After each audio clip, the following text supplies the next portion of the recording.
आज से हम एस की नॉवल एक्सप्लेन करने जा रहे हैं। ये नॉवल शोहनाटा के द्वारा रिटन किया गया है। इस स्टोरी में हम देखेंगे एस की पायरेट जर्नी कैसी थी, उसके क्रूमेट कौन कौन थे। इस नॉवल की 2 वॉल्यूम्स हैं जिसमें दोनों मिलाकर 9 चैप्टर्स है जिसे हम एक एक करके एक्सप्लेन करेंगे। तो चलो स्टोरी शुरू करते हैं।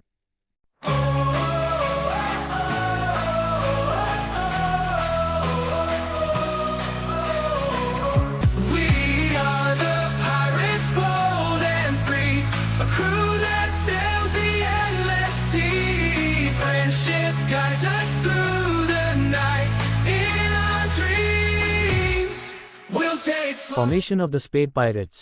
Chapter 1. Fire Fist Looking to the Future. The story begins here. मैं एक रेस्पेक्टेड, सीधे साधे जिंदगी से उब गया, इसलिए मैंने समुद्र में जाने का फैसला किया। मैंने सोचा था कि इस इन्फिनिट नीली लहरों के बीच मुझे एक ऐसी दुनिया मिलेगी जहां मैं जीवित रह पाऊंगा। एडवेंचर की वह दुनिया जिसका सपना मैंने बचपन में देखा था। सपनों की वह दुनिया जब मेरे पास सिर्फ एक किताब और मेरी कल्पनाएं थीं। लेकिन फिर भी मैं यहीं था, उसी दुनिया में। पाम ट्रीज के नीचे एक डेजर्ट, ब्लेजिंग सन, सफ़ेद रेत और मेरा ये खाली पेट, सब रियल था। समय काटने के लिए बस एक समुद्र की लहरें ही थीं। मैं उसी प्रकार के खूबसूरत टापू पे फंस गया था जैसा आप कहानियों में सुनते हैं। जब मैं एक लड़का था तभी से मैं एक किताब में एक साहसिक एडवेंचर का वर्णन करना चाहता था। यदि संभव हो तो मैं इसे ब्रैगमैन जैसी बुक बनाना पसंद करूंगा। वह मेरी फेवरेट बुक है।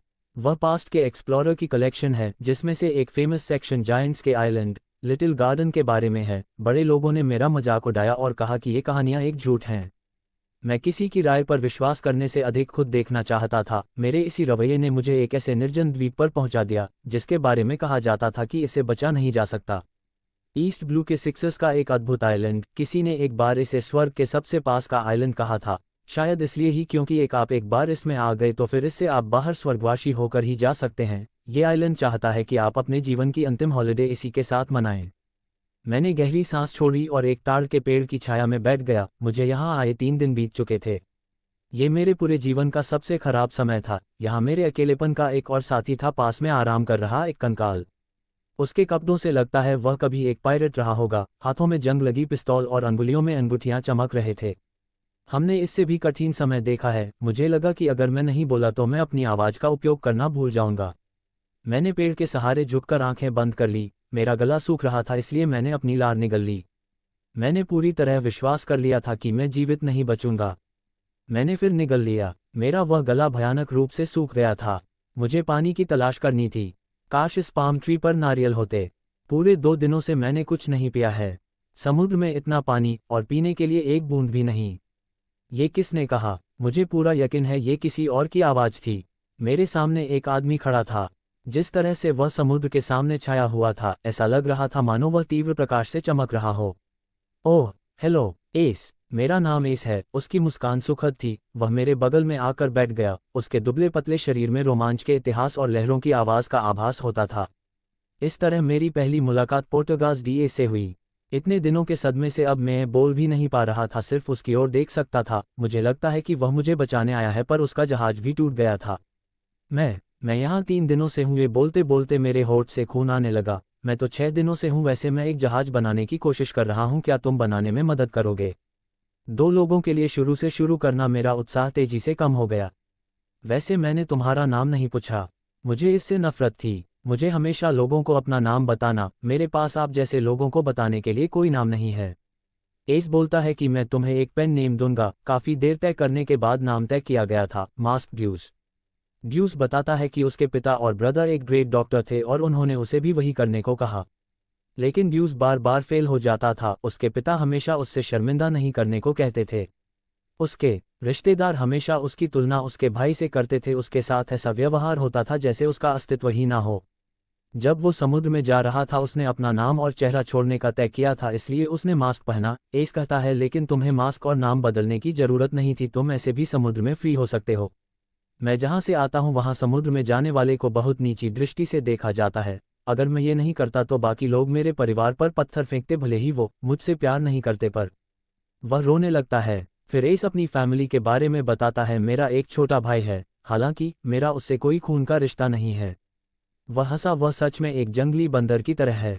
जब हम एक दूसरे के आसपास थे तो मैंने इसके बारे में ज़्यादा नहीं सोचा था, लेकिन अब जब मैं बिल्कुल अकेला हूँ तो मैं आश्चर्य हूँ कि मैं उसे कितना याद करता हूँ। उसके काले बाल शाइन कर रहे थे। मुझे आपसे संबंध रखने में शर्म आती है। ड्यूस को उसके भाई की केवल यही बात याद थी, उसे ऐसे ईर्ष्या हुई। मैं तुम्हारे जैसा नहीं हूँ, तुम्हारे पास घर है, एक भाई है जो भले ही सगा ना हो लेकिन तुम्हारे दिल में एक परिवार है, तुम सच में भाग्यशाली हो। मेरी माँ चली गई। यह एक शांत, दबी हुई आवाज़ थी, बिल्कुल भी उस स्वर में नहीं था जिसमें वह अब तक बोलता रहा था। और तुम्हारे पिता, वो भी नहीं है। वह उठ गया, मुझे यकीन है वह उतने बुरे नहीं होंगे।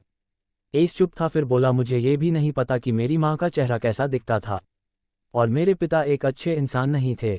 मूल रूप से वह एक अपराधी थे। उसने उसे समझाया, शायद वो बुरे ना हों।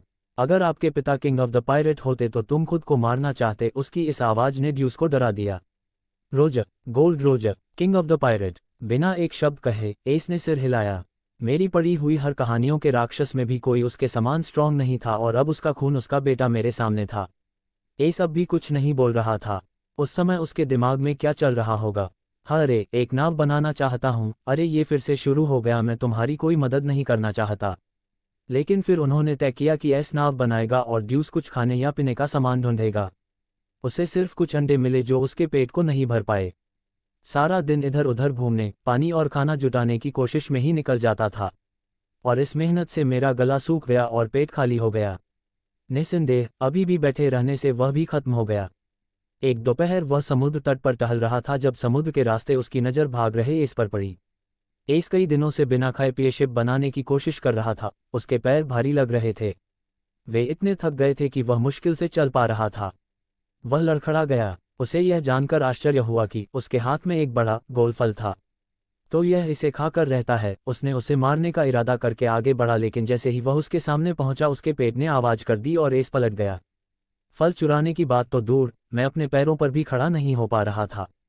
लेकिन एस ने उस तरह की प्रतिक्रिया नहीं दी जैसी मैंने उससे अपेक्षा की थी। आप नाव बनाने में मेरी मदद करने आए थे, उसने मुस्कुराते हुए कहा। ओह, मैं कराह उठा। शब्द निकलने में असमर्थ थे।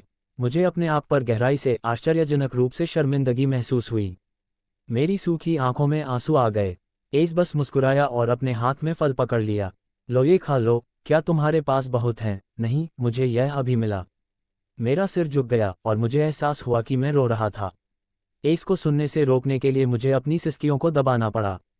केवल उसकी रगों में रोजर का खून होने के कारण मैंने उसे ये मान लिया था कि अवश्य कोई बुरा व्यक्ति होगा। क्या हो रहा है? क्या तुम्हें भूख नहीं लगी? खाओ, उसने कहा। मैं नहीं कर सकता, क्योंकि तुम भी भूखे हो। मैंने विरोध किया। मेरी आवाज़ ऊंची हो गई।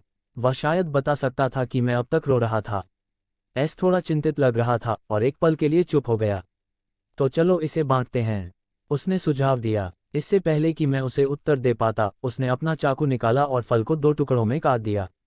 लो, मैं भी खाऊंगा। एस ने आधे फल को खा लिया। ड्यूस ने भी फल का एक टुकड़ा खाया। लेकिन ड्यूस को कुछ देर बाद पता चलता है कि इसके बाद एस के शरीर में आग लगी हुई है। उन्हें पता चलता है कि उन्होंने जो फल खाया था वह मेरा नोमी है। चूंकि एस ने पहले वो डेविल फ्रूट खाया, इसलिए सारी पावर्स उसे ही मिली।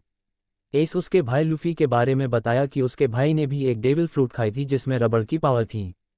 जो चीज़ें खाने योग्य नहीं थीं वे बाद में बहुत अधिक खाने योग्य हो गईं, क्योंकि एस ने उन्हें आग पर पकाया था।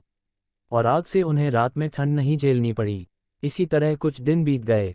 कई दिनों बाद एस ने अपनी फायर को नियंत्रित करना सीख लिया और एस ड्यूस को अपने साथ आने का प्रस्ताव देता है और ड्यूस सहमत हो जाता है। आखिरकार उन्होंने एक शिप का निर्माण पूरा कर लिया, जो हालांकि काफ़ी छोटा था लेकिन एस के फ्लेम से चलता था। मैंने इसका नाम स्ट्राइकर रखने का फैसला किया है। स्ट्राइकर, ओह, और यह हमें लहरों से आगे ले जाएगा। अब चलो जाने से पहले जश्न मनाएं। चलो हमारे पास जो भी खाना है उसका उपयोग करें और एक पार्टी करें। उसने पानी की 2 बोतलें उठाईं जो उसने इकट्ठी की थीं और एक एस को दे दीं। लेकिन हम आज इनके साथ जश्न मना सकते हैं। सुनने में तो अच्छा लग रहा है। एस अपने सफ़ेद दांत दिखाते हुए मुस्कुराया। नाव धीमी लहरों पर सरकती चली गई। एस की फ्लेम्स की पावर हमारी प्रेरणा थी जो आगे की ओर धकेलती थी। ये हमारे हाथों से चलाने से अधिक तेज था या हवा की प्रतीक्षा करने से अधिक विश्वसनीय था। ड्यूस के पीछे द्वीप छोटा होता गया। पक्षियों की आवाज़ भी शांत हो गई। जिस कब्र को उसने उस कंकाल को आराम करने के लिए बनाया था वह धूल के कण के बराबर छोटी थी। दूर से आइलैंड वास्तव में एक सुंदर छोटे स्वर्ग जैसा दिखता था। आसमान साफ था और समुद्र धूप में चमक रहा था। एस ने भी पीछे मुड़कर दूरी में छोटे होते आइलैंड की ओर देखा और कहा, सबसे पहले मैंने सोचा है कि मुझे जल्दी से कोई खजाना ढूंढना होगा और अपना नाम कमाने के लिए स्ट्रॉन्ग पायरेट से लड़ना और हराना होगा। उसने अपना एक हाथ अपनी शानदार ऑरेंज टोपी पर रखा। मुझे ऐसा नहीं लगता है आप इस तरह से अपना नाम नहीं बना सकते हैं।